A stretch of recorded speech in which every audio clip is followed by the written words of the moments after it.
பாரத பண்டிகைகள் அனைத்தும் ஆன்மீகத்தையும் அறிவியலையும் அடிப்படையாக கொண்டு நமது முன்னோர்களால் வடிவமைக்கப்பட்டது. ஈடு இணையற்ற இதன் சிறப்பை பல்லாயிரக்கணக்கான ஆண்டுகளாக பல நூறு தலைமுறைகள் வாழ்ந்து உலகிற்கு உணர்த்தி இன்றும் பின்பற்றி வருகிறோம்.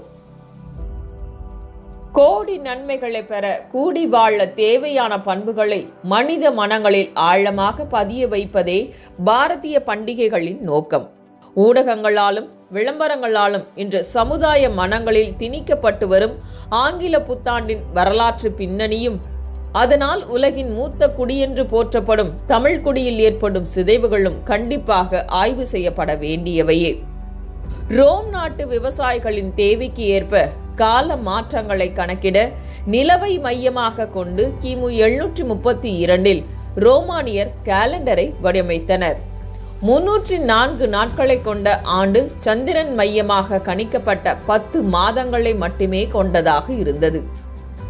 மார்ஸ் தேவதையின் பெயரில் மார்ச்சில் துவங்கும் ஆண்டு, அபிரோடிட் தேவதையின் பெயரில் ஏப்ரல், மை தேவதையின் பெயரை கொண்டு மே, ஜூனோ தேவதையின் பெயரில் ஜூன், ஜானஸ் தேவதையின் பெயரில் ஜனவரி, பெப்ரூஸ் தேவதையின் பெயரில் பிப்ரவரி, தொடர்ந்து 7வது மாதத்தை சமஸ்கிருதத்தில் சப்தம் என்பதை கொண்டு செப்டம்பர், 8ஐ குறிக்கும் அஷ்டம் என்பதற்கு அக்டோபர், 9ஐ குறிக்கும் நவம் என்பதற்கு நவம்பர், 10ஐ குறிக்கும் தசம் என்பதற்கு டிசம்பர் என 10 மாதங்களை அமைத்தனர்.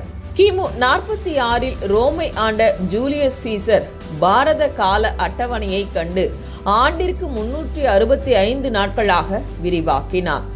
அவர் பெயரில் ஜூலை என்றும் அவரது தந்தை அகஸ்திய சீசரின் பெயரில் ஆகஸ்ட் என்றும் 2 மாதங்களை இணைத்து 12 மாதங்களாக ரோம் காலண்டரை மாற்றி அமைத்தான் ஜூலியஸ் சீசர். கிறிஸ்தவ மத விழாவான ஈஸ்டரை கொண்டாடும் வசதிக்காக போப் 13வது கிரிகோரி 1582 ஆண்டு அக்டோபர் மாதம் 10 நாட்களை நீக்கி 4ஆம் தேதிக்கு அடுத்து 15ஆம் தேதி என்று மாற்றி அமைத்தார். ஆண்டின் துவக்கம் மார்ச்சிலிருந்து ஜனவரிக்கு மாற்றினதும் போப் கிரிகோரியே. எந்த அறிவியல் பின்னணியும் இல்லாத பண்பு பதிவுகளும் உட்கொள்ளாத கிறிஸ்தவ மதத்தின் வசதிக்காக மட்டுமே அமைக்கப்பட்ட மாற்றங்கள் கிரிகோரியன் காலண்டர் மூலம் நமது வாழ்வில் புகுத்தியது ஆங்கிலேய அரசு. அந்நிய ஆங்கிலேய ஆக்கிரமிப்பாளர் நம்மீது திணித்த அடிமை சின்னம் ஜனவரி 1. 5000 ஆண்டுகள் பழமை வாய்ந்த வேதங்களின் பகுதியான ஜியோதிஷம் இயற்கையின் 5 விதிகளை ஆய்ந்து அறிவியலையும் ஆன்மீகத்தையும் கலந்து வழங்கிய காலத்தை வென்று நிற்கும் காலண்டர் பஞ்சாங்கம். திதி, நட்சத்திர, யோகம், கரணம், வாரம் ஆகிய 5ஐ கொண்ட பாரத பஞ்சாங்கம் தேசம் முழுவதும் வாழும் மக்களின் வாழ்க்கையில் 2 கலந்து பல்லாயிரம் ஆண்டுகளாக நிலைத்து நிற்கிறது.